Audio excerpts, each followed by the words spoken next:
Hello, and welcome to another episode of Scavenger Life. This is episode number 228 at scavengerlife.com. Yep, and as we always say, welcome to Trash Elf Radio. Trash Elf Radio. It's not really on the radio, but that's okay.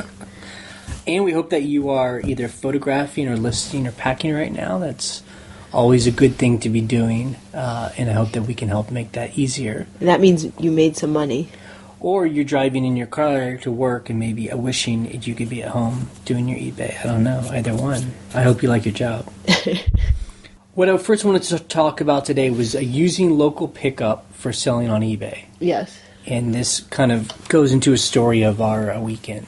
Right. So we've talked before that we started buying furniture about a year or two ago, I guess 2 years now, where we'd be at auctions or yard sales and we would find pieces of furniture that no one wanted, like really awesome pieces. I mean, pieces where if you were in the city and you were at an antiques market or a whatever mid-century, dealer, these pieces would cost so much money and they're just being given away. Yeah, like vintage or antique. Yeah, chairs. Wood. Yeah, tables and chairs. Anyway, so we started buying it because that's what we like to do. We like when things are cheap.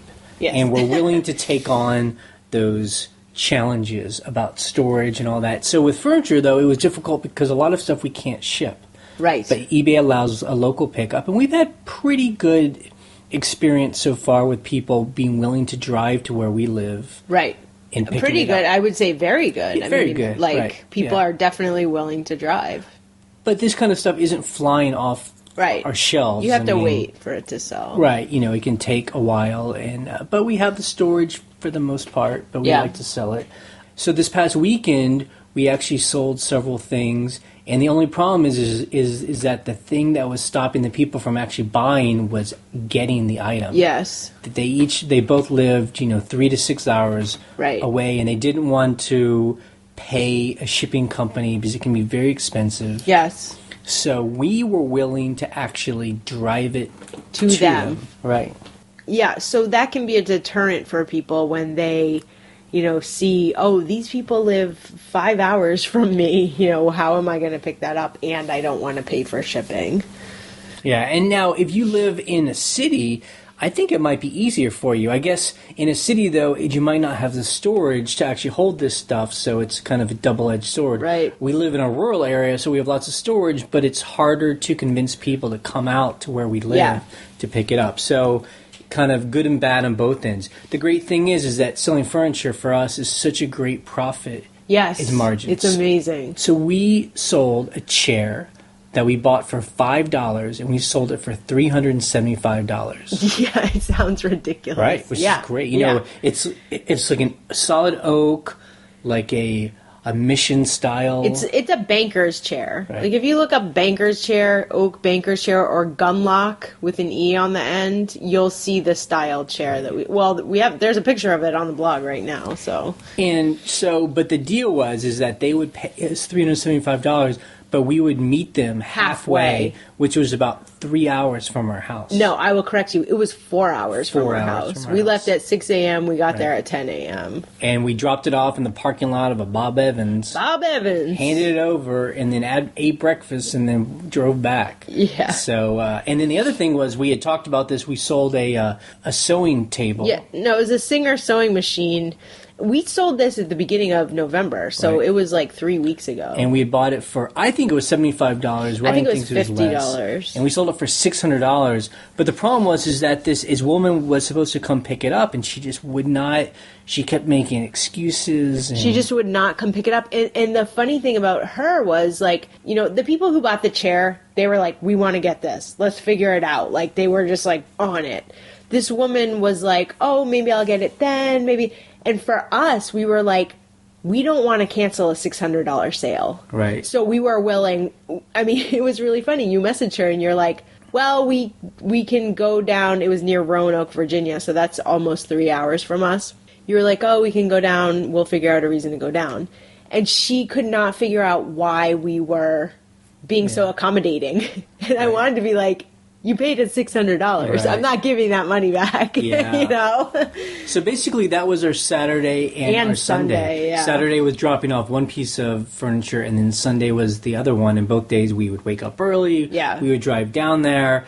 I mean, you know, this is not something I would want to do all the time, but we wanted to get rid of them. We basically made $1,000. Yeah. And minus gas some and expenses. breakfast. But yeah. you know what? We like to be with each other. Well, we got to kind of scavenge along the way and back. I think part of it too is since we got home from all our travels, like Europe and stuff, you know, we've just been at home. So when I was like, you know, this is kind of a good thing, like we have a chance to do road trips this weekend and let's just make the most of it. We had a bunch of errands we wanted to run, you know, in the cities and stuff. So it was like, let's just do it. It's definitely part of our lifestyle, you know. I mean, we just made it a part of the I don't day. know if it would be the most economical thing to do, but hey, if we made $1,000, you know, minus $100 in expenses, and it was good. We got to drive, down in southern Virginia, which we've been to pretty much before. I haven't been there in a long time. And then we drove all the way through West Virginia, to Morgantown, and it was really beautiful. Yeah, it was a beautiful drive actually. So that was fun. Yeah, but it took. I mean, both nights when we got home, I mean, we were just exhausted. Yeah. Like by the end of the day. That's why we didn't do the podcast last night. Yeah, so it's Monday morning now, and it was just like I can't even function. So I mean, I guess that's a big question to us: is like, is it worth it to us? And I think the answer, the thing that you have to answer is who's hungrier. You know, are we hungrier or are they hungrier? Like we could have told both parties, you've got to come pick it up, or it's not, or we're happen. Canceling and it. They might have just walked away, and we would have been stuck with it. And but we were hungrier, you know. I was hungry for both those sales, and I wanted them out of storage. That was part of it. Yeah. I was like, I don't want to give away $600. And I want this sewing machine out of my storage. It's been there for a year, you know. So, I mean, the other thing we've looked at and we haven't pulled the trigger on is that you can learn how to do a freight. Yeah. You know, where you can ship through a freight company. There's actually one kind of in the other town, and FedEx has freight too. FedEx Freight is nearby. But you have to learn to pack it for freight, which means that you have to like take a piece of furniture and pack it on a pallet, and you need straps. Blankets and straps. I know it's possible. It's possible, but the other thing too is a lot of people don't want to pay for freight. Yeah. And we sold a pair of tables to a woman who did this freight company, Plycon, where they do what's called white glove service, which means Plycon they came to our front porch, grabbed them, they did all the packing, and then they shipped it up to her wherever it was. You know, it's like I just hand it off. That's my favorite thing to do. Yeah, you know, it's like, here you go. And those people are normally, they're either doing it for themselves or they're the people being hired by like a client, wealthy client. So they don't care about the price. Right. It's like an interior decorator and they have an account. And we gave her a deal. We gave her a good deal on the price because we knew she had to do freight. Right. And I was like, that's fine. Let's just do it. But, honestly, if we had more storage, I would go even heavier into it. Yes. Because, we often see these really nice pieces of furniture that are just being sold for so cheap. Because some people don't like those certain styles or they don't know. The $5 chair, we got 3 of those Gunlock chairs for $5 each. Right. They're beautiful. They're definitely from the 20s and 30s. And this guy just was like, I don't know, they're wooden chairs. And I'm like, okay. He just wanted them out of his store. Yeah, he was like, get them out of my store. They're taking up too much room. I mean, I think the other thing, too, is a lot of people who shop at those places, like, their houses are packed, Right. They're collectors. They already have a lot of stuff. And maybe they can convince themselves to get, like, a little knick-knack. But But to get a piece of furniture, people just don't have the room. Like, we don't have room in our house for its new furniture. Right. Like, so this stuff goes in storage. Yeah. And that's the only reason why we can do it. And I know that some people sell on Craigslist, which is, I guess is the same thing. They're buying things and then selling on Craigslist. Now, if we lived closer to a city, which we do not, I would sell more on Craigslist. Right. But There's just not a market where we live, and people are not willing to drive 2 hours from DC. Sometimes we've sold a couple things to people, but it's very rare. And we find, too, and I don't blame people, when we put things on Craigslist, people are looking for deals. Like, they're trying to hammer us on the price, and I don't blame people. I mean, that's what we do. I do that on Craigslist. I want like a $1,200 couch for $100. Yeah. You know? Like, that's what I'm looking for. Yeah. I want a $2,000 refrigerator for $50. Yeah. You know, I mean, that's what we're looking for, and so I always find Craigslist is not the best place to get. The Craigslist is for bargain hunters. Although I will say, I sold an Aeron chair for $400 on Craigslist. True. That guy met us halfway, so that was nice. But that's rare. I find that it's rare for us. I think it's interesting to me. You know, we always talk about evolving as eBay people, you know? Yeah. Like, I never would have thought that people would search on eBay to buy furniture. I didn't know that was a thing until we started doing it. And, like, the people who bought that chair over the weekend, he was like, we have a roll-top desk from the 20s. That's going to match. And it's my wife has been, like, on eBay, like, trolling, trying to find the right one, and yours was the right one. Yep. I guess I just assume people that bought antique furniture, they wanted to go to stores and like, search. Maybe they did. I mean, that's the thing. Maybe they have been searching and they still haven't found it. So the cool thing about eBay is you can do a distance search. True. So you can say within 500 miles of my zip code. Right. Which is probably what they did. They're not looking in California. They're looking in, this, 3-state area. Well, and also it reminds me of that a lady that stayed at our cabin over the past several months. Yes. And she said that they were driving back from Virginia to Michigan specifically because she bought a piece of furniture on eBay. Yep. And they were going to pick it up on the way. So it's good. It's like, oh, I love that. It's good to know those people are out there. Yeah, exactly. So this past week. Yeah. Ryan always thinks this stuff is funny. I think it's funny because you're like, life. It's my life. Okay, I gotta talk about this. Some people right now are probably taking photos of items. Yes, which you do very much. Or they're a listing, and I did that all this past week. I was taking photographs, know, and I do it during the daytime because it's natural light. Yes. And I take things and I put them on the table, and I just caught it myself realizing how I get into it. You know? I was taking things out of like a death pile. I pick it up, and I got a rag and I wipe it off. You're like, what is this thing? I'm like peeling off stickers. Yeah. I'm like getting it to look nice. I don't waste time. I'm doing it efficiently. If it's something I don't really know about, I'll do a quick search. Yeah, because you have to write the title too. So yeah, and I'm trying to educate myself because it's always like an educational experience. And I just found I really enjoy that. Yeah. You know? Well, that's one of the reasons, and I'm doing something similar on the other end where when I'm listing, even if you have given me a title, I do have to research the price, how do I describe this thing for someone? What category do I put it in that's best suited for people to find it?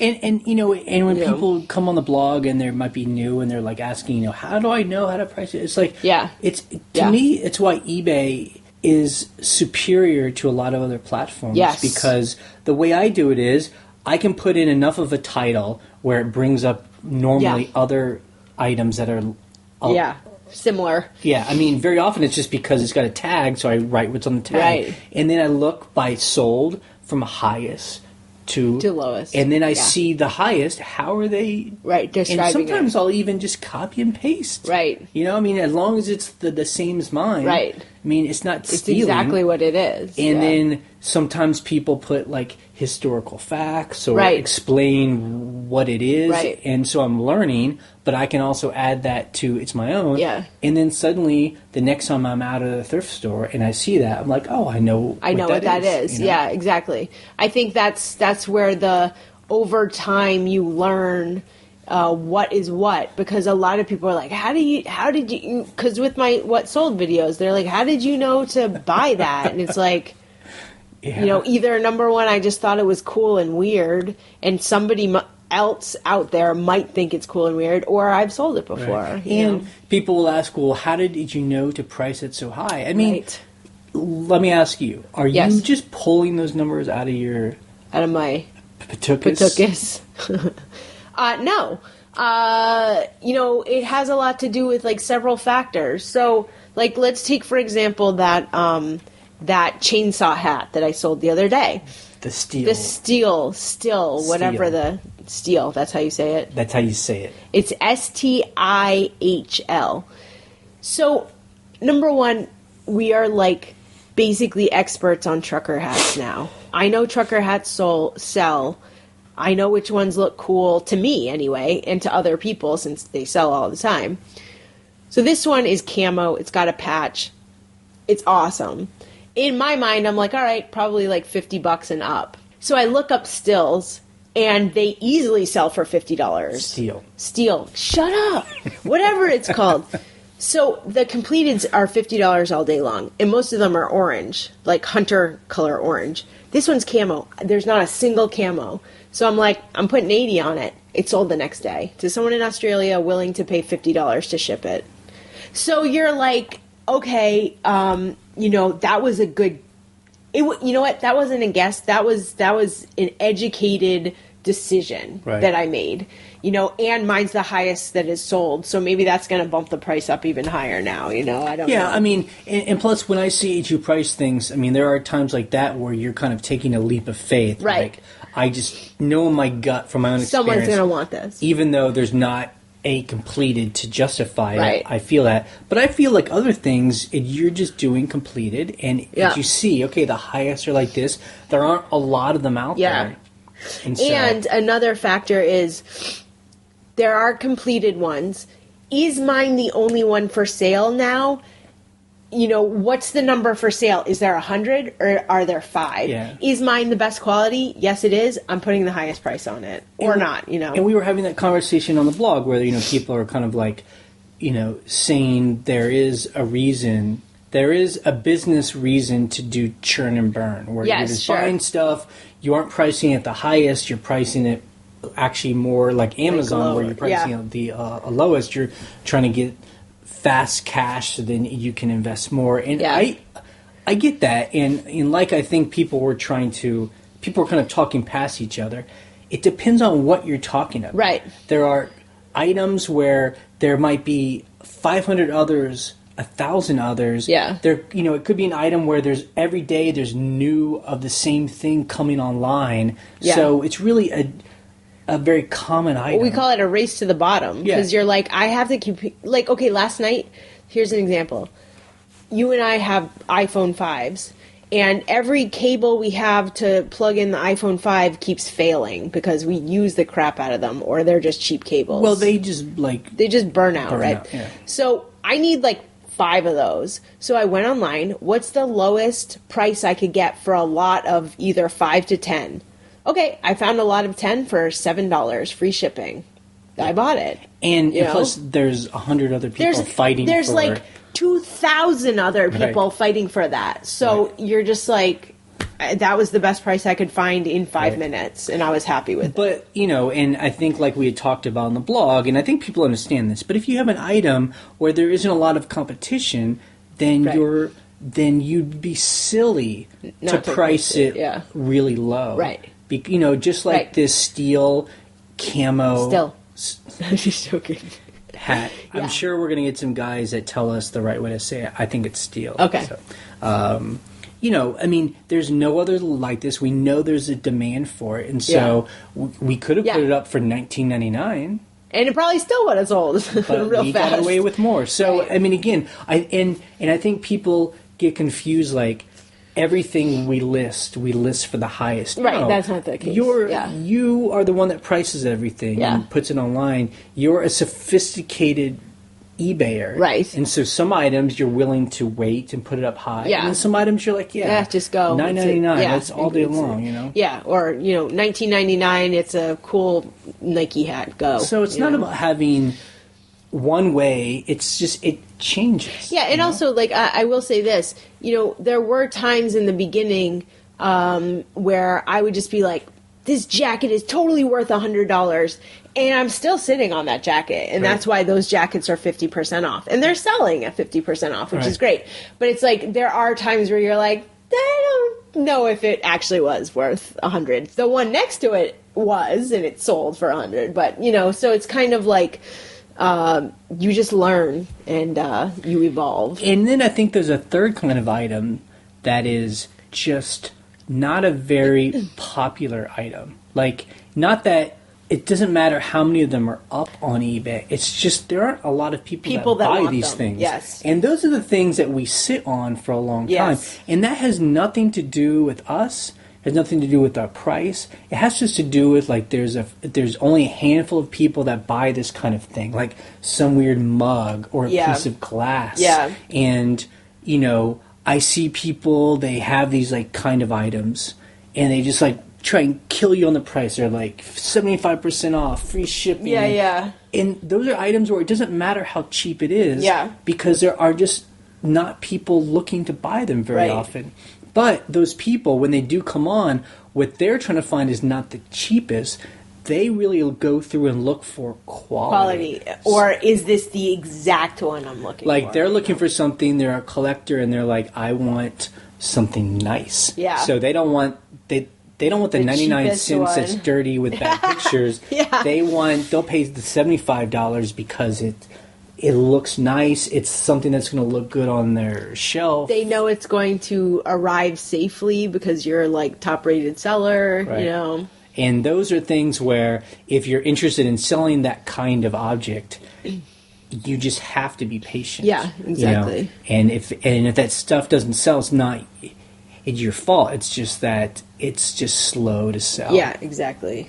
The other thing that I was doing this week was, you know, we've been going through our death piles. Someone said that they thought we were saying debt piles. Debt piles, which they kind of are because they're like negative money because they're not listed. So it kind of is a debt pile. But, you know, there's piles where you've been collecting them and you haven't put them on eBay, so they aren't doing... They're just they aren't doing you any good. So I've been going through them. I found another bin in the corner of our house that had been sitting there just for hiding there. Like, how long? More than a year. So I pulled it out and I just started to, you know, I dump it out and I put it all down. And you call me over. Like, Ryan, we got to go. I was like, do not make me look at any of this. I'm like, we're either going to throw this away. I was like, I can't look at it. We're either going to donate it all back or we're going to sell this. And the cool thing is that we found a huge stack of old...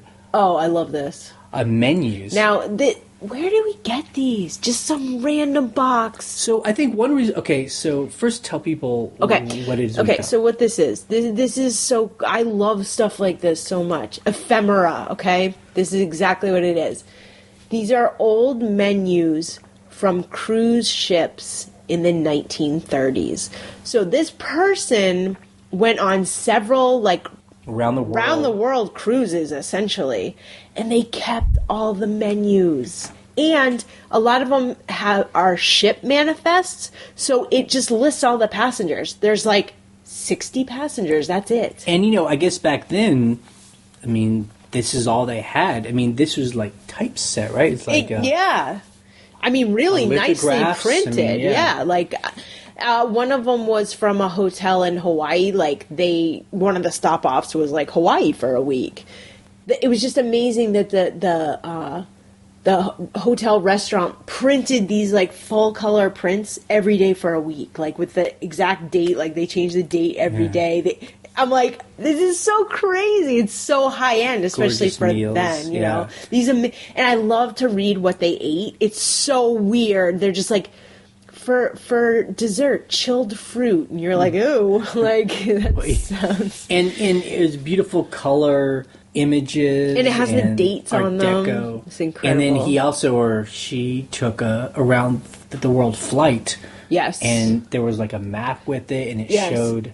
that was only to Europe. And they had menus in the 1960s from Air France. Right. I mean, just incredible. So there's either people like you out there who are like, wow, yeah, that is cool. Ooh, that's neat. Or are there people like, what? I'm so bored right now. So and that is exactly why this ended up in death pile because I'm sure what happened was we brought these home and we're like, oh, this is cool. I do not want to have to figure out how to sort these, how to photograph them, how to group them. Do I do them each by themselves? So, a year and a half later, we're a little more knowledgeable. We actually started grouping them by how we think. I put them in plastic bags. Yeah. I now have them in my pile to be taking pictures of. And now I feel much more confident taking pictures. So that, I will say, that is a good example of a reason why a death pile might be positive. I'm putting stuff away because I'm just not ready yet to tackle it. I don't have the knowledge. Right. But we have now found that we can sell menus, this ephemera, and we make pretty good money. It's people definitely look for it, and I understand why, because I think it's really fascinating and very cool. So, like someone on the blog, this I think it was today, he was saying someone said that they had a diary, a travel diary to Italy, and the person didn't know how to put it on eBay. That's an amazing find. And this anonymous person came on and said, "I buy stuff like this. Yes. This is why it's important. This is what I look for." And what he was or she was explaining was, they're looking for names, and dates and places because people like them are buying them to fit into, I guess, like a family tree, histories. like genealogy, and like figure out like family history. And this person was saying how on eBay they have found things from his or her family about incredible stories about great grandfathers, letters. His wife dies and why he died, why the wife died, and that's amazing. And it was, and the commenter said, he really thanks scavengers, not us, but just people us. People who are scavengers. Who are finding this stuff because normally this stuff is just being pulled out of the trash, Yep, yeah, it's incredible. A lot of times, too, people will find Bibles that have, like, birth and death notices and things, or Bibles that people will write down family information, like this person's married to this person, and then so that's like the Bible itself, nobody cares, but the family information is very special. I mean, he was saying that the family info that is shoved in there is more important than the book itself. Right. Now, I will admit, it happened 3 years ago. We went to an auction and we bought like a box of just junk. Yeah. And in that was like a box of letters from like a girlfriend to a boyfriend who was in the army. Oh, no. I am going to clarify this for you. We were at an auction, and part of the auction was in a barn. And they had auctioned everything off in the barn. And then the rest was just trash. And they had boxes of trash out by the side of the barn. Okay. And one box was filled with love letters from World War II. Right. I was like, oh no, you are not throwing this. And Jay was like, I was like, this is trash. I cannot believe it. Who would want to read an old letter between two people? And I'm talking a huge box, hundreds of letters, postcards, full addresses of the names of people. And so I just grab it and like put it in the truck. And you elicit it, and it's sold within a couple weeks. And okay, so I actually just looked those up in my email. It was several years ago, and it was it was letters from the Korean War, and it was 20 pounds unsorted is what I called it, and I sold it for $50. I think I should have sold it for more, but that was a long time ago. And I just remember that was a lesson to me, because I really, now I'm like, of course people want that, but back then I was just like,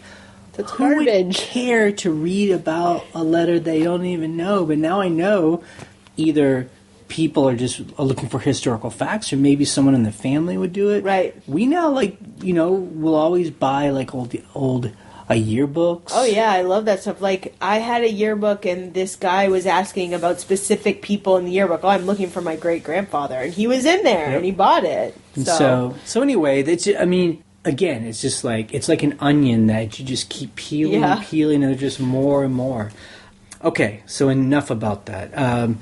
The other thing this week was... Yes. So we had a really good week, and this week we had $1,000 day. Now, we had mentioned that a week before, where we were like, in this time, Christmas-ish time, there are times when we have $1,000 day, and then we had one. And I just remember, because I was being very conscious of it, I mean, it's like having a high, you know? Yeah. It's like the high of $1,000 Right. day. Because it doesn't happen very often to us. And I just remember that day, I'm just like, the day before, we'd only sold $40 worth of It's stuff. like one item. And then suddenly the next day, it's just like going crazy.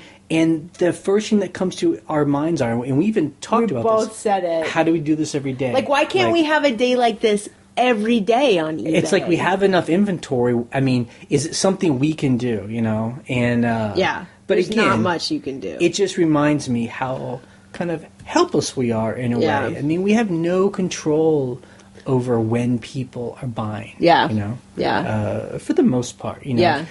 I mean, the control we have is like finding cool items, photographing and listing. And, putting them on the internet. Yeah, I mean, but all we can do is just feed that pipeline, and days like this will happen. Yeah, you know? exactly. And I tried to like take a snapshot of my brain of the way I was feeling, just to remind myself of that feeling in the summertime or on slow days when I'm not as motivated. I'm like, just remember that day when all this stuff is going to sell. Yeah, just all this random stuff. I mean, plus I have to remember too is that it's very cool that we made so much money in that single day, but really it always evens out for the most part. Like you said, the day before it was $40. Right. You know? So, you know, that $1,000 makes up for the $40 day. Yeah. Like that's just the way it is. Yeah. You know? So this week, let's do our numbers. Yes. Do Ryan's it. favorite part. Yes. She's like, hurry up and do it.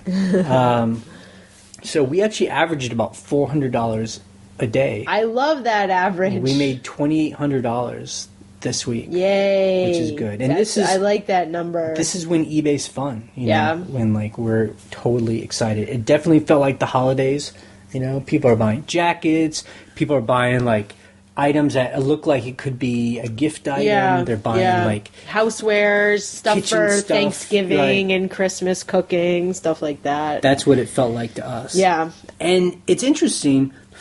I mean, this is the first Christmas time when we kind of have like multiple stores. I mean, so we have our 2 stores and Bonanza. Yep. Which we actually did pretty good this week. We sold $320 on Bonanza. I wish we sold more on Bonanza. Yeah. I mean, normally Bonanza's like one thing a month, once every couple weeks. Yeah. But we sold 3 things this week. And the nice thing about Bonanza is like there's no make offer, so people are always buying at full price. You can make make things negotiable, and people will send you messages. Yes, but it's not as prevalent as eBay. Right. So anyway, in our flagship store, we sold 38 items for about $2,100. 38 items. That's 38 items. Right? Yeah. Ooh, nice. 38. And so we actually now have 4,000 items in our store. Because I was listing like crazy. Yeah, you listed 140 items this week. Wow. Which is pretty good. Total. So that's split between 2 stores. It's okay. Yeah, right. I think you did okay. Yeah, I think so. Jesus.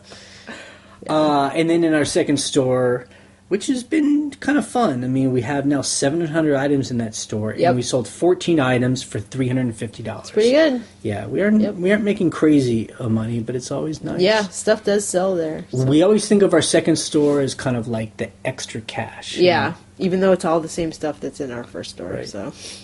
So some things we sold.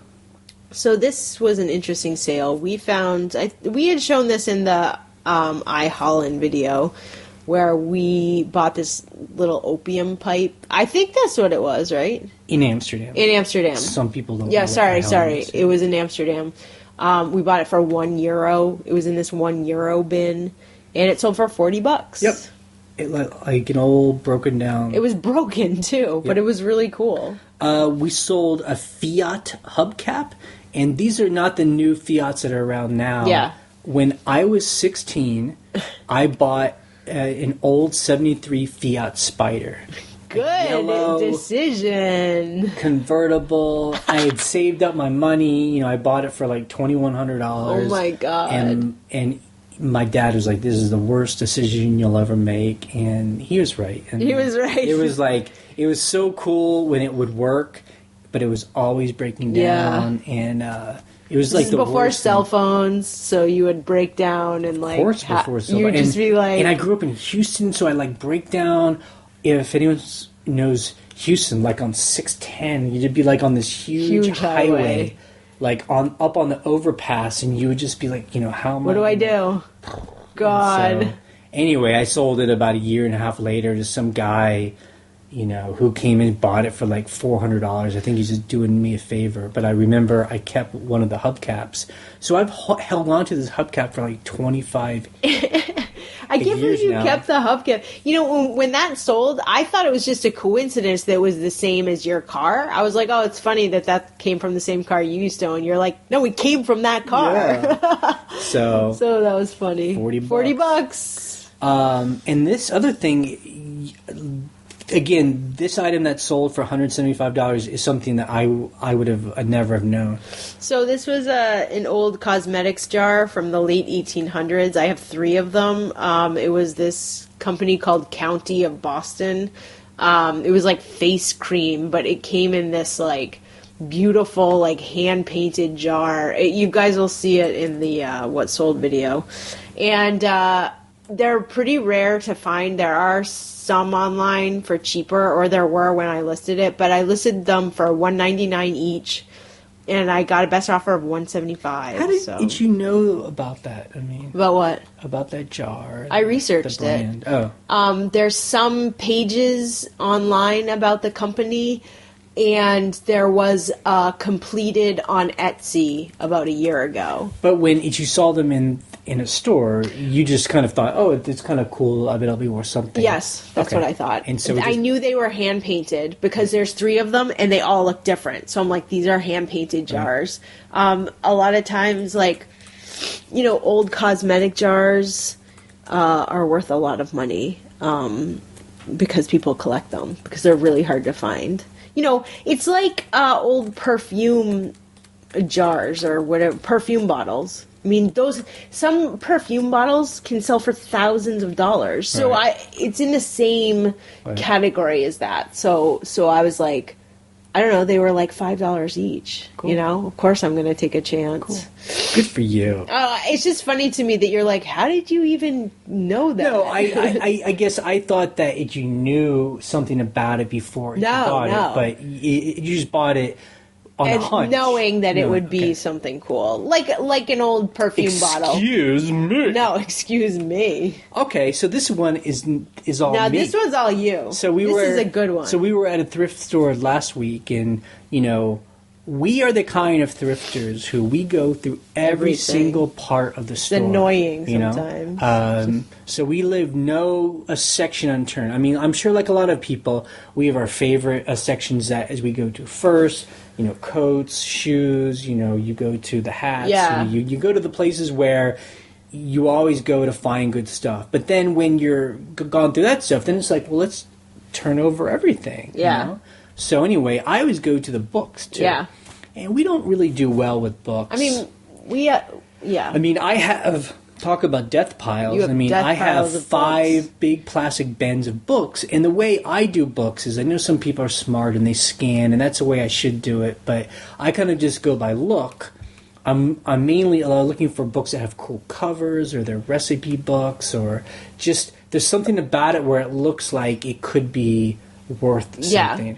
Very often I'm wrong, but sometimes I'm not, and I need to list these ones just to see what my hunch is. But I saw a book, and I picked it up, and it was an old AA book, Alcoholics Anonymous book, and it was the big book. Right. And those of you... That's like the main book, right? Right, like when someone comes into AA, they get this book. And anyway, I noticed that it was from 1951. Right. AA was started in 1935, so it was one of the earlier versions of it.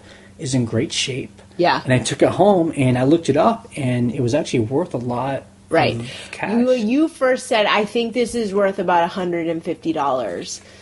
And it's worth a lot. It's worth like almost $400 with the dust cover. We did not have the dust cover. So I was like, you know what?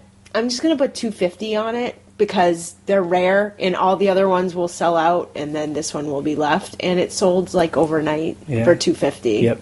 I mean, not even overnight. It sold in 2 hours. Yeah. It sold. I was listening in the afternoon. By the time we were eating dinner, it had sold full price. Yep. So $250. So that's a very rare thing for us. We do not find books that sell like that. No, but that's a good one to keep an eye on. But that's just been my kind of thing, is just looking for the older books, hoping you're finding like a first printing or first edition. A rare. Now that was a 14th printing of the first edition, so that's, people look for the first edition. Now, if you find the first printing of the first edition of the AA Big Book, that's worth thousands, like $3,000 plus.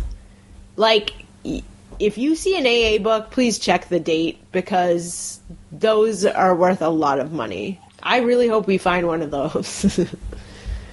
Just real quick, I sold some blank LPs. Yeah. These were, again, in one of those junk corners in a thrift store. And what they are blank LPs from the 1940s? 40s, 50s, something like that. Had a cool, like, sleeve, like the cool artwork.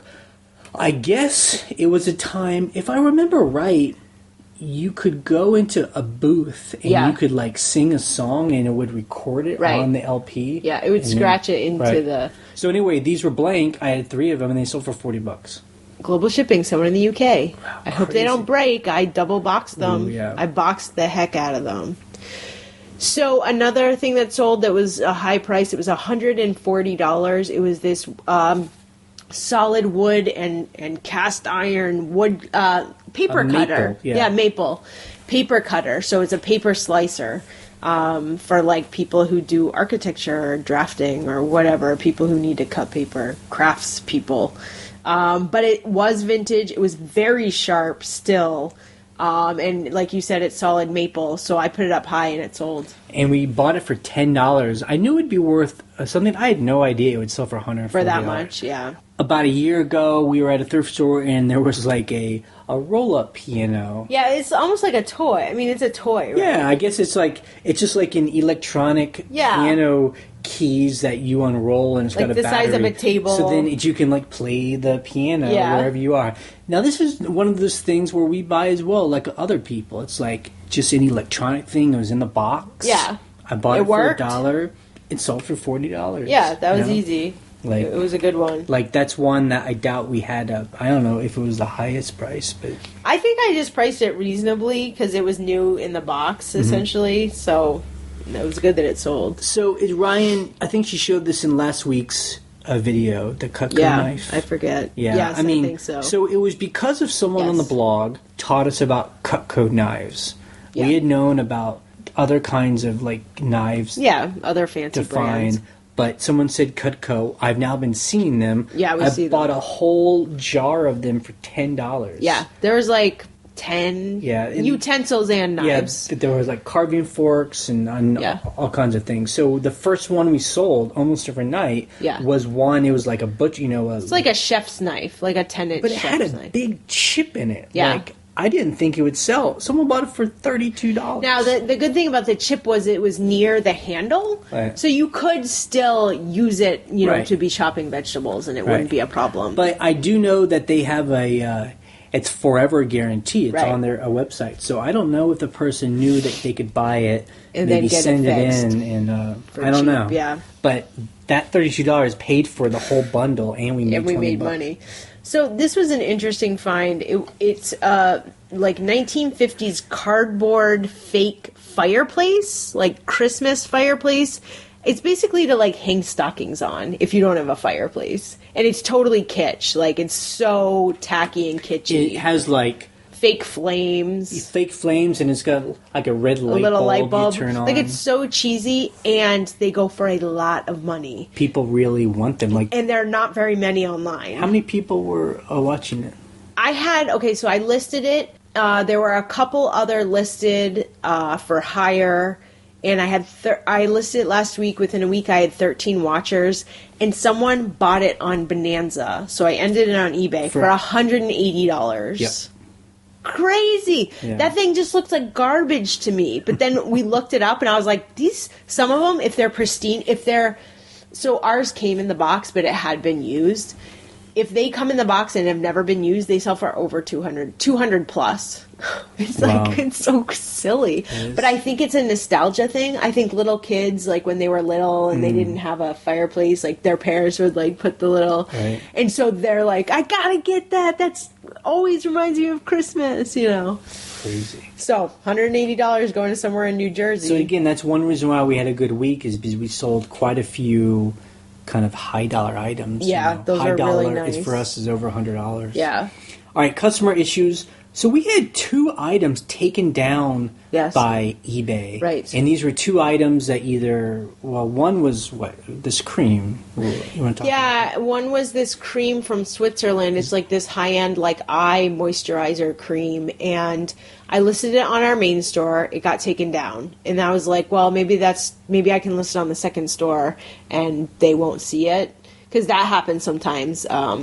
And that got taken down too. And it got taken down because of intellectual property import violation or something because like you know that. I guess some companies, I guess they're allowed to monitor who sells their stuff, and I guess eBay has made an agreement where they'll take down stuff if you aren't a licensed. And so they actually gave us the company's email to be able to email the company. Yeah. But the strange thing is, some of those are online. Right? Yeah, I've seen other of the same brand online. Yeah. I don't know. I'm like, what the heck? And then the other thing was we have we thought it was one thing, but it was another. It's actually a handle for an AR-15, an assault gun. Yeah, it's a gun. It's the handle with the iron. It's a sight. Yes. A sight. Actually, a listener saw that we had put it up, and we had listed it wrong, and so he gave us the advice of what to put it under. And then when we listed it for what it was, eBay took it down because I guess you aren't allowed to sell AR-15 items. So I don't really know because you can sell like accessories, but I guess you can't sell. I thought you could sell parts, like separated parts. I'm pretty sure you can. So it's just one of those things where I'm like, I don't want to take the time to and figure eBay this gives out. you like this huge long, all these paragraphs with links, and you go to the links and there's detailed explanation, but it's not really very clear of like what you can tell. Me, it doesn't sound clear, so I'm just like, all right, whatever. So our thing now is we just put all that stuff on Bonanza. Yeah, like something that gets taken down on eBay all the time are hair dryers. Very specific hair dryers get taken down. Because I guess they had some kind of recall. They might have had recalls, but sometimes they take them down and I'm like, this doesn't specify that it had a recall. So, so I just put them on Bonanza, and you know what? I've sold like 2 on Bonanza, and they work fine. I mean, I've tested them; they're fine. So I don't know. It's just one of those things. So those were our only. We did have a couple things returned, but it was just because they didn't fit. Didn't fit. And, they were. Those were simple. Someone bought a $9 skirt from us. They sent it back because it didn't fit. They paid to have it shipped to them. They paid to have it shipped back, and they paid a restocking fee. So they probably ended up paying more than $9 just to return. Like, I refunded them $7 just now. I'm like, was it worth it? Why didn't you just like give it to Goodwill? Like, it would have been cheaper. But I relisted it, so. So news, just some things about eBay that it's noticed. So I was doing a search for some items, and I saw that there was something called a live auction. Yeah. And I didn't understand it at first. It was not very clear. So what it is you can participate in an auction as it's happening. Right. It's like you're at an auction house where you don't bid on things in advance. You have to like wait, and they have like a whole kind of like active page where an item pops up, right, and bids are happening, right, and you can type in a bid, and then a winner happens. How much time does it let you bid on stuff? Is there a time limit? So there's no sounds, which I don't like. Yeah. But it's just, the auction, the bidding happens as long as people are doing a bid. So some of the auction, some of it only is like 20 seconds long because there's no one who's participating. Okay. But if people are going back and forth. It just goes until the... It's just like being at an auction house. Yeah, okay. And I guess what this is eBay's attempt to get involved in the higher end auctions. I looked at, there's a list that I'll link to on our blog. They show you the live auctions coming up, and a lot of them are like for high end art. Yes, so it's like Christie's, where right? Like art's starting at like $20,000. Yeah. So I think that's what they're trying to get involved in. Yeah. I was in this live auction where it was just like at an estate sale. Yeah, like belt buckles. Yeah, and things were selling for $10 and $50 and But I mean, I didn't buy anything and I didn't really bid on anything, but it was interesting. I could see how it's kind of fun. Yeah, where you're kind of like participating in this event. Because it's real time. It's not like it's only real time, like when it's about to end type thing. I think that's just why they could make it more fun if there were noises. Because I was getting lost in like when the bidding was about to end because you kind of want to jump in at the end. I couldn't really tell. Yeah, when when it was. Yeah, but that's cool. Neat. Yeah, you were having fun. And the other thing is, several people emailed this to us, and I'm sure other people saw this. There was a guy who listed on eBay an original piece of scroll from one of the early Bibles. Yeah, so it was so I will say it was a Greek scroll, and it was like a copy of the Bible. It wasn't like an original writing. It was like some guy was like, "Oh, that's in the Bible. I'm going to write it on my notebook." I mean, we aren't really church people, but this to me is a good example of why like the Bible wasn't done on a mountaintop in perfect form, and then suddenly we all have it. It was like copied and rewritten. So I guess that's why people are freaking out over it. Yeah. And normally these things are in books, but this was actually on like a scroll, which means it was really early, and it was just like really small, like the size of a credit card. Tiny piece, on eBay, and it was like some guy's relative died and he was a collector and the guy had just found it like in a folder. This guy was like the relative was like a famous like guy who went around the world and collected treasures like this, so it wasn't just some like random old man. So as soon as it had gone up, like a researcher contacted him, and I guess the guy had been getting offers like, I'll buy it from you for 6 figures, right? But the researcher was able to convince the guy to let him see it or have it. I don't know exactly, but not to give it to someone that was just going to put it in a private collection. Because the problem with that, with a lot of artwork too, and museums and nonprofits will argue, if some private person buys this piece of artwork, no one will be able to see it maybe for generations. Yeah. Like it's just going to be in a private house, forever. So that's the argument. The reason why it's interesting is that, again, that's why eBay is so fun. Yeah, because it's amazing. That kind of stuff pops up. Like someone was just... It's interesting to me that someone like that, instead of like going to a museum, going to like... the Metropolitan Museum being like, I found this thing. They like threw it up on eBay. Yeah. Like started at like $10. Right. I don't know how much he started it at. It's just like kind of crazy. But I think that's why I like the wild west of eBay. I like that, So I will link to that article on the blog. Okay, things we learned in the comments. It's this week. It was a good week for comments. There was a good long conversation that we didn't participate in because we don't have kids. I participated in a very little bit. People were talking about, because I linked to an article where this kid, he was like 35. He had saved up $1 million. He was like super savers. He saved up $1 million, and he was like, we just had a kid, and I've done the calculations. It's going to cost me $85,000 to raise this kid from the kid to like 18. I calculated that. It was $85,000 divided by 18 is like $4,200 a year. At first I was like, that's crazy, and then I'm like, That doesn't sound bad, actually. But then people are freaking out. The people that have kids were breaking it down like, well, here's what you can expect, and talking about how actually kids are a lot cheaper when they're young because they're just like a little, and you just give them thrift clothes. Childcare, right? But there's childcare. Huge but cost. then when they get older, they want certain kinds of clothes and there's extra tuition and extra. Yeah, but exactly. some people said they've had kids and they've taken them through college and they were able to keep costs down. So anyway, I think it's different too, like where you grow up, where you live, the price of living. When people talk about health, if a kid has like a health problem, right, that can be expensive. So it was interesting to see a bunch of frugal kind of scavengers talk about the cost of raising a kid. Right, that was fascinating. And then, there was that conversation where people were talking about selling stuff for cheap.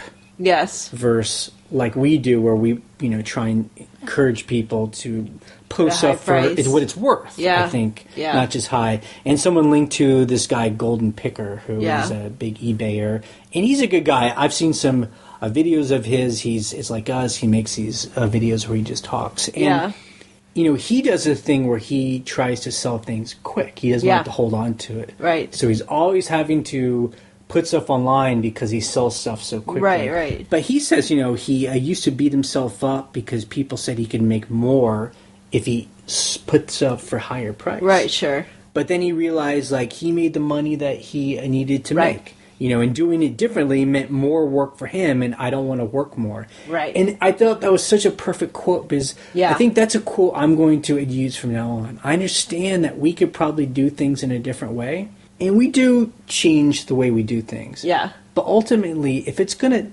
mean more work for us, or more stress, I don't want to do it. I don't want to do exactly. it.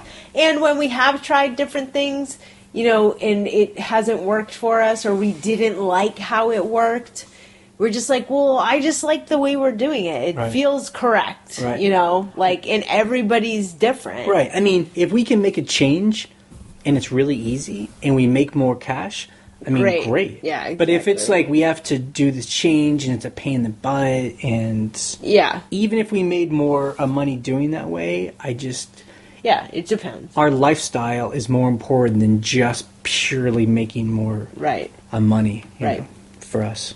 So I thought what was interesting conversations, because we posted a Friday open Q&A, even though every post is basically an open Q&A. We were just talking about how we paid off one of our loans recently. And it was very cool to hear lots of people sharing how they are getting out of debt or did get out of debt. There were several people who were like, yep, we paid off our mortgage early. Like, that is not a story you hear very often. So it's cool to hear that, like, in the scavenger community, that people are like, yep, that is definitely a good thing to do if you can do it. Right. Yeah, no, it was very cool. I mean, people had different strategies, different things that were important to them. Like, one person was like, yeah, my husband and I saved $72,000 one year and like paid our stuff off. I'm like, that is a lot of money to save. Yeah, that's crazy. He talked about how he took a second job, so they were really working hard, paying off that debt. But because we had talked about this last month, but we had actually put a screenshot where our bank actually said it was paid off. It was cool. In green. But so we paid off a 10-year loan in 2 years, and then I did the calculations. So we saved at least $4,000 in interest payments, Yeah. Because that is true. That's the kind of magic about compounded interest. Right. Is that it doesn't seem like a lot, but over time, it's crazy. Lot. If you pay off your house in 30 years, like a lot of people do and have to, you end up paying for your house almost twice because of the interest. Yep. So, some people are like, well, why even pay it off? You get to write off. Yeah, right. But really, you're paying more. You're paying so much money in interest. That's what it is. Now, I do also understand that it's a luxury to be able to have enough extra money to put towards loans. Yes. So I do understand that, that not everyone is in the position immediately. But that's what we've been trying to do, is get ourselves in the position where we have extra money that we can pay it off. Exactly. So that's what we're trying to do. And, I can remember when I was 18, I was at college, and they probably still do this. There was like a table in like the courtyard. Yeah. And they were just giving out credit cards. I was like, give me a credit card. And it had like a $500, I could spend up to $500 on it. I was maxed out on that credit card till I was probably about 26. Like, when you say maxed out, you mean up to $500. You would pay it up, but you would pay it off, but you would always be like spending the $500. I mean, I would never. I mean, I would basically just keep up with what they wanted the me monthly to pay. payment. And sometimes I'd pay a couple $100, but then I'd spend it again. Yeah, I was just really. I've always been a frugal person, but at the same time, at that age, I wasn't very good with that kind of stuff. And they up your limit every few years. So that's another... So it got up to like $1,500 or something. But anyway, I was not good with that. And then finally I just paid it off, and then I got rid of it. So, I mean, I understand that we're all in times of our lives where we aren't good with managing money. I think it's just a process, Yeah. I think both of us, because we talk about it and we're very conscious of our money, we're better at it, Yeah, you make me talk about it. So. I'll just say that. I'll just mention this real quick. We had tried this, I don't know, in the summertime.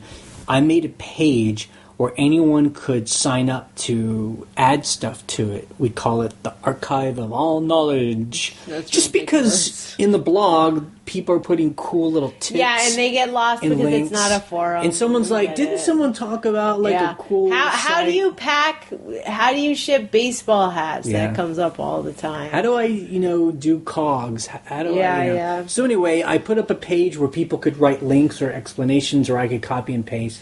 No one seemed to really get into it, so I just stopped talking about it. It's still there. I will link to it on the blog. Yeah. If you want to participate, you can just email from the page, and I'll make you an editor, and you can add stuff. And like someone said, it could be like a Wikipedia-like page. It could be. But, it has to be up to people to add stuff that's interesting to But them. it's like we're all busy, but someone was interested in doing it. Over when we were in Europe, we had finished our Download All project. Yes. Where we got all of our podcasts and kind of put them in the right format with the right naming structure. Yes. And all of our podcasts are always free anyway, but in this version you can actually pay us, and you can download them all, so you just have them without needing the internet or anything. Right. So I did the calculation, and right now we have 227 episodes up, and I did the calculation, and it's about 30 cents an episode. Right. Which is pretty good. Yeah, and you basically get access to all the other new ones too. Yeah, I've been adding them to the archives. Although it's like I said, they'll always be free. Yeah. If you just do it through iTunes or through YouTube. But if you come to us late in the game and you want to go back in the archives, because there are a lot. We're on 228 right now. And then if you want easy access to it all, this is an option. And you're just paying us because we went through all the trouble of doing it. And we actually had a couple people have downloaded them, so it was cool. Yeah, it's good. I'm happy about it. So our coming week is probably like yours. We are just trying to pack our store and get through our stuff so people can buy this stuff. Yeah, because wintertime. This week is Thanksgiving, and then it's Black Friday, and then it's Cyber Monday. So whatever, people are going to be shopping all the time. Anyway. I will say that normally those 2 days are not really a big deal in our sales. Yeah. I find that people aren't really buying that much stuff from us on those days. But, I mean, it's pretty average. Yeah. But we just want to get it up because it's, again, that time. Yeah. And we actually do well in January because people are buying stuff afterwards. We do really well in January. So, I mean, it's almost like we just list like crazy all the time. All the time. But, again, this is just motivation. So, I'm looking at a big pile of stuff right now that I want to get through. Yes. We just got some more sweaters and jackets I'd like to do. Today. It's this week. week. Yeah, because you know what? Those Like, I think I packed like 4 jackets this morning to go out. So, great. And some of them were newly listed. Good. So I'd like to get those ones done. It's just coming. And it just got cold on the East Coast, so that really helps. So cold. Yeah. Okay, so we're going to answer the questions that people have either emailed or called in about. So if you want to call and either ask a question or leave a comment, the phone number is 540-407-8486. Hi, guys. My name's Daniel. I'm in California in the Los Angeles area. I am calling with a question about a credit card chargeback that somebody did on actually an item that I had on eBay, and then did a PayPal direct transaction with the person, and they were interested in doing PayPal direct just to save a few dollars, which works fine with me. It was a big ticket item, almost about $900, and they received it. And just under 3 months after they received it, the bicycle frame, they said that it was broken. And they had built it up, and, I'm sure they had used it, and then they stated that the item was broken. Well, unfortunately, I can't just return a broken item. So I told him, no, I'm sorry, I can't do that. So he said, well, I bought it with a credit card, and I am going to do a chargeback, which I had never experienced before. So now my money's being held. I placed a claim, gave him all the information that I possibly could, stating that this guy's making a fraudulent claim, and I did everything properly on my end. He signed for the frame, even sent me a picture when it arrived, so I sent him all that information. But unfortunately, I think with these cases, it's very difficult to win. And I guess I'm calling to see if you guys have any helpful information on what you have done in these sorts of situations. I've been on eBay for numerous years, and this is a full-time thing for me. So, being out almost $1,000 is kind of it's a big pain. It's not an easy bullet to swallow. Well, thank you so much for all of your amazing information, guys. All right, bye. Okay, so my first word of advice is to never sell off of eBay. I would not do something, especially a high dollar item, when people are like, hey, just send me an invoice on PayPal, it'll save you fees, yada yada. Nope, not gonna do that. I can remember in the first maybe a year, we were definitely into selling off of eBay. I don't know why. I guess we just thought we were saving money, but really, if you do the numbers, eBay and PayPal fees are really pretty nominal. Yeah. For the protection you get. Yes, that's what I'm talking about. And we've learned that that's what the most important. I mean, we now have people, and every so often they'll be like, look, I want a deal. How about I give you this much, and we'll just do it off of eBay. And they even say this in the eBay messages. And I will say, eBay has the right to suspend your account if you do that, because you're not allowed to do that. Yeah, I mean, I don't know how much they traffic that, or they check that stuff. But anyway, so number one is we have too important of a business to risk getting suspended for that. And then also, it's like you said. I mean, we want eBay to be a third party, neutral party. So here's the deal. It's really good that you sent all that information as proof. I mean, the fact that the guy took a picture of it when he got it is, number one, bizarre. I don't know why he would do that. And number two, great for you, because you're like, he took a picture when he got it to say it was great. Yeah, and I wouldn't assume that these companies are against you. Yeah. We find, and we've dealt with credit card companies and PayPal, and I mean, as long as we are professional, and we send pictures, we find all the proof. Yeah. The other thing is, you need to call PayPal. That is the very first thing I would have done, especially on a 900 item. Like, if they're holding your money for $900, do it right now. Yeah, the second you hear this, you should be on the phone and talking to a account person and be like, how can I work this out? Here's all the proof you need. And sometimes they'll even tell you, well, we need to see this and this and this, and then you can go back and get that. Yeah. So, I hope that was helpful. Hello, Scavengers. My name is Malik Emrys. I am from Cincinnati, Ohio. I would just like to say thank you for all that you do on the podcast. I wanted to do this eBay thing for a while, just never had any thought or clue how to do it. Then all of a sudden, on one of my other podcasts I listen to, they mentioned your podcast. So I started listening to them. In the past 5 days, I have been power listening, and I have marathoned episodes 6 through 25.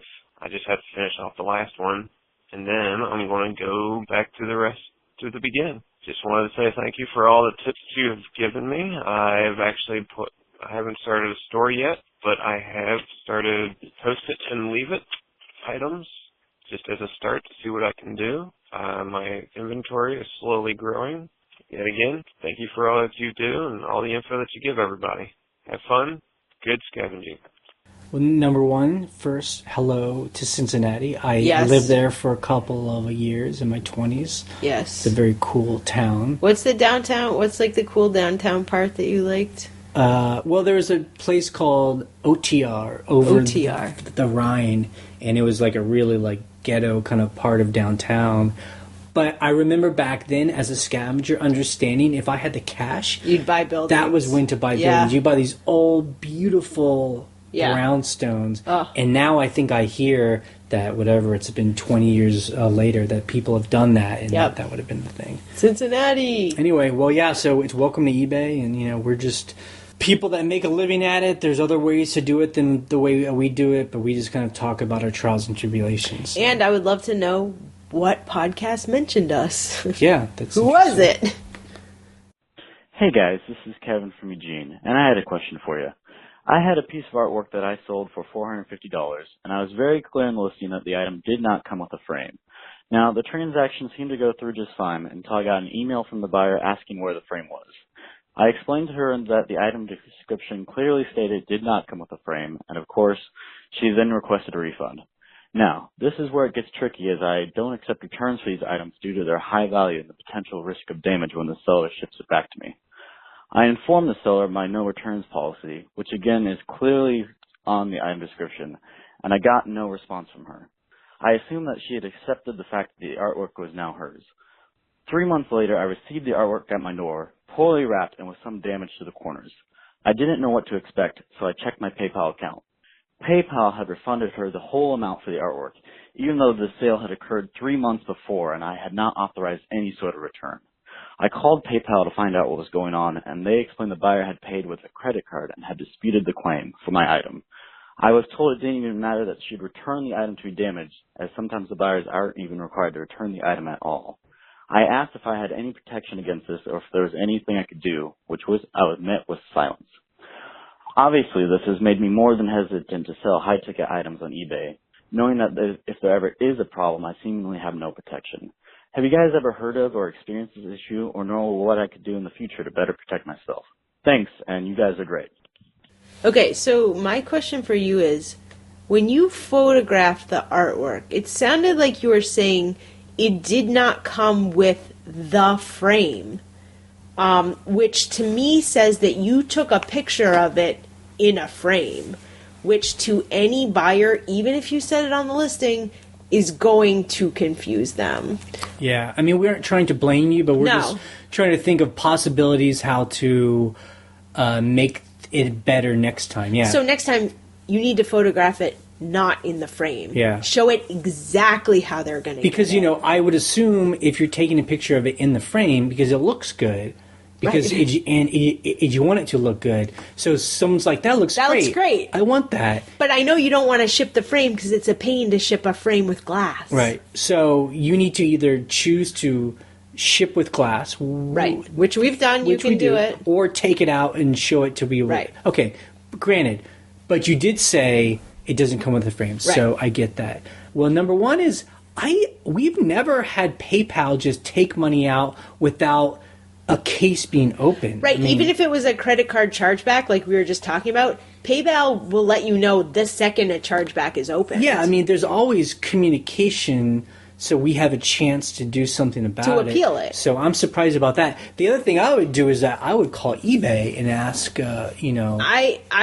Yes, you should call eBay and ask them about it. And I really feel like you should call PayPal again. Yeah. Take pictures of the damage and just see if you can appeal it in any way. I mean, the other thing too is I know people really are into this about I don't take its return. But I mean, I just want to be clear. It's fine if you say that you don't do that, but if a buyer says they got something that was not what you said, you have to take returns, and this is a good example of that. They'll force you to do it, like you said. Yeah. So, you can say that all that you want, that you don't take its returns, but you will always have to take returns, and normally in a way that you don't want to. Right. The last thing I'll say is, and other people are probably nodding their heads right now, is in this case, what we would have done is offered her a partial refund to make up for the loss of the frame. Regardless of if you thought you were wrong or right, we would have just said, we're sorry that you thought it's with the frame. I thought it was clear,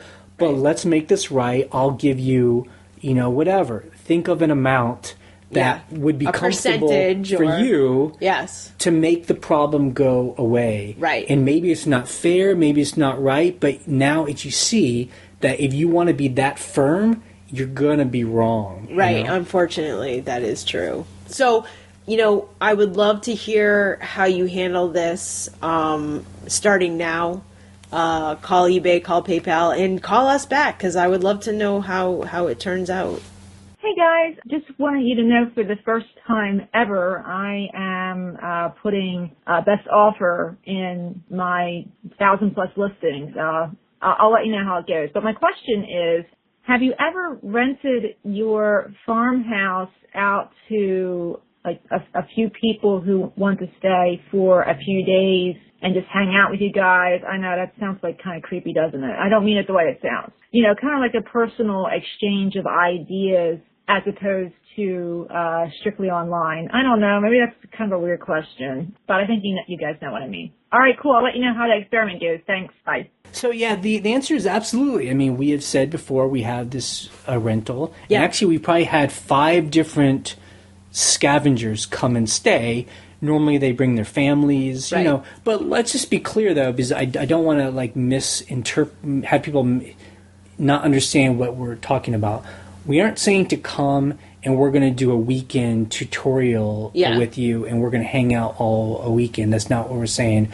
We're just saying you can come and meet us. We'll meet you. And you're on vacation. Yeah. We're glad to sit with you. We've had dinner with people. We've had breakfast with people. Yeah. So, we don't mind doing a friendly thing, but I just want to make sure it's clear. Yeah, we're not saying come and we're going to have a long, scavenger weekend But we together. do love to talk about eBay over dinner. Yeah. Don't get me wrong. Right. I'd rather only talk about that. But we aren't trying to sell some kind of course. You'd be coming and renting a vacation for to yourself. Have a cool hangout. You would just happen to meet us, which, I don't know, might not matter. So. Yeah. Could matter, could not matter. Hello, fellow scavengers. Malik Emrys from Cincinnati again. I actually have a question this time. Shipping. Do you only use the boxes that come from the post office that you can get for free? Or do you actually go to different places and get boxes from different stores and stuff that throw them out? Simple question. So far I've gotten a few from where I can, but I've also asked for the post office to send some to me. Is it okay to use regular boxes, or do you suggest only using free boxes from the post office? Thank you. Have a good one. Okay, yes, I use a ton of boxes that come from the post office. I order them online in huge quantities because I use them like crazy. And we also find boxes because the USPS boxes, number one, are limited in size, and number two, I don't always ship priority. And those are all printed for priority.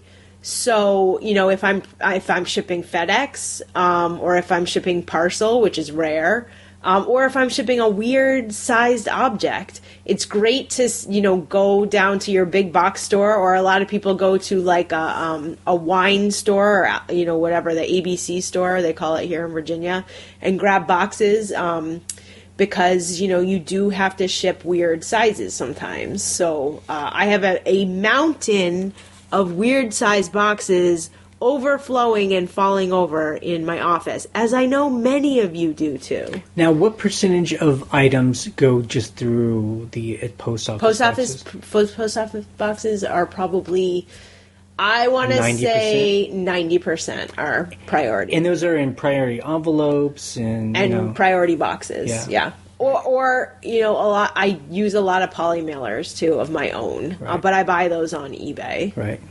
So yeah. Hope that helps. And also, you can ship priority in a brown paper box. It's just good to put a priority sticker on it so that the post office knows for sure this is priority, not parcel or media mail. Okay, so we had a listener who requested not to play her voice on the podcast, so I'm just going to paraphrase what she said. She listed a Kate Spade bag, and eBay pulled it down as counterfeit. And the problem with that is it might not be counterfeit. I think that's an issue with a lot of designer stuff, is that, someone might flag it and call it counterfeit, and it might not be counterfeit. So it's a tough call because, if you know well enough by the stitching or the quality that, no, this is definitely a Kate Spade bag, I know it's real, it could still get flagged by competitors. So there's no real good answer. You can try listing it again and maybe listing it cheaper so it sells faster and doesn't get taken down. Or you can go do the research and make sure for certain that it is not counterfeit, so you feel more confident, relisting it. Now, we don't really specialize in any of this stuff. I mean, every once in a while, we'll find some kind of design or something, and we'll put it up, and we normally have never had any kind of problem with that. But I know some people that specialize in, they like to really sell that kind of high-end stuff. They might be able to come into the comments and talk more about their experience. What they do, yeah. I remember there was a woman who had a blog, and she would sell designer, shoes. Yeah. She no longer does it anymore, and she talked at the end of her store why she kind of closed it down, was that she was going to, these shoe places and... shoe outlets, like Coach. And, right, and buying the stuff for cheap. And she even made, real friendships with the managers who would tell her when they were going to mark stuff down. And she was having a really good business. She actually started to get, her store was bombarded with takedowns from actually the as manufacturers. Right. And like you said, I guess a competitor, just another eBay person. I've had people flag perfume of mine. Could start flagging, so it's whether it's true or not. And that's the thing. If that starts happening, if you just depended on that, it'd probably ruin your business. Yeah, it's really bad. So that's just our thing is, I don't mind selling that stuff, but we certainly don't seek it out. Yeah, no, we're not. And, I've had, so here's an example. I don't know if this is a great example. Someone flagged some of my designer perfume and said it was counterfeit. I did not think it was counterfeit. I was like, this is the real deal. So I actually listed it on my second store, our second smaller store, for cheaper, half price. And it sold within 2 days. Yeah. So no one had a chance to flag it. And I was like... But that stinks that you had to... Yeah, exactly, because I thought it was real. But I wonder if, Flim in it's New York who finds a lot of that fancy kind of clothes, if she ever has that kind of issue. On that. Flim, where are you? Hi, Ryan and Jane. This is Leanne in Atlanta, Georgia. And my store name is Treasures to Live For, with the number 2 and the number 4. And you guys are awesome. I had 30 years in corporate. After a second layoff, I decided to do eBay full time, and I listened to every one of your podcasts at least once or twice. And I'm progressing. I just like to get a little further. But that being said, I've called eBay on an issue that I don't know if you are aware of, and it was just something I am in the dark on. But apparently when I sell something, it's marked as sold. I get paid through PayPal. However, I just happened to stumble on the fact that the item is still listed as active. It doesn't automatically clear. So if I were to sell the pair of shoes again, I don't have the shoes, and so that would be a ding from eBay. So I keep calling so that they can put this in my account. They say that they knew of the issue, that 70% of people have the problem, but they said they had information from technical support that it had been resolved. And I just sold something 15 minutes ago, and I've got it ready for shipment, and it was still showing inactive. So this might be something everybody knows. If it's old news, then don't put me on the on the podcast. If it's something that can help others, I hope so, because I'm here just by myself trying to figure all this out, and it's lots to learn. Thank you again, and I hope you have a great week. Bye. I mean, the only reason why I'm playing this is just to kind of put the word out there. Yeah. If something like that was true, that would be a very big deal. If, that is a big deal. There were listings, I've never seen that happen before, and if you think this is true, I would love to see someone link to that problem, because that sounds like a really serious technical issue. Oh, and you get dinged on that if you sell a pair of shoes that you don't have and you have to cancel. I mean, have you ever seen something like that? I've never had that happen. So, if it did happen, it was fault of my own for listing quantity too by accident. I don't know. I mean, I know eBay is definitely wacky, and I know they definitely have technical issues at times, but I mean, I've never seen them have consistent. I mean, that would screw up really the entire bad, business because people are buying. So anyway, I only bring that up as like, if you think this stuff is happening, just find a link. Yeah. Where someone actually documentation, because I don't know. I would be worried that I was just talking to a customer rep that didn't know what they were talking about, right? Because that seems crazy. Yeah, and I mean, 70% of people having that issue. I mean, that's insanity. You're talking like like a million, all of eBay, a million people. Yeah. So now the other thing too is you should double check that you did not list something twice. I've done this before where I'm listing something where we're like, oh, we have quantity 2. You list it, and then the next thing you list accidentally has quantity 2, and the next 10 things you list, you're like, oh my god, I didn't change the quantity. Well, I know it's Mikey and Wendy had this problem too. They use a software. Right, garage sale. Yep. Right, and it's like a software, and they were having problems.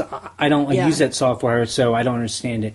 But something about when they would do it through that software, it would do something where it would either post it twice or something like that. It would either post it twice or it wouldn't end it. It would sync up again or something. It was some weird bug. So they were having this problem where an item would sell, but the item would still be up and it would sell again, and then they'd have to cancel it, and then they get dinged on it. But that didn't have anything to do with eBay. That was the software they were using to list. So check to make sure if that's the problem as well. There is a website that will tell you if you have duplicate listings that we've linked to before. Someone made a tool to check for duplicates.